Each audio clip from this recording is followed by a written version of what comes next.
Kona samusi kwenda kubhawa. Ndakachikora zvangu apa bharazeri rakati bata bata. Ndati ndikugirika juice.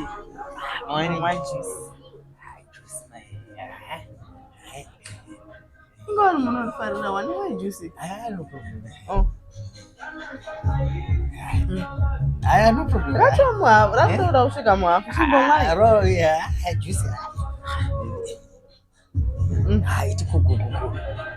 Handisi kuda rakawanda zve. Ani unofarira juice here? Unofarira singaite juice but handisi kuda rakawanda. Rendisere svike muhafu. Life after cheating. Ungafunza ndingakuisirai poison iro. Aiwa, zvisizvo ndongoti hangu handisi kufarira juice mazana. Chingoti kungoti risvike muhafu. Ndakatokubatai muchichiita zvenyu but ndakatokuregererai nokudai zvakangudaro. Ndakakuregererai wani.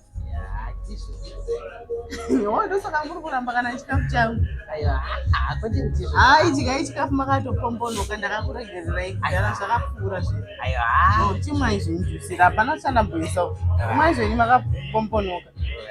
Asi kana ingakuchiita kwakaoma.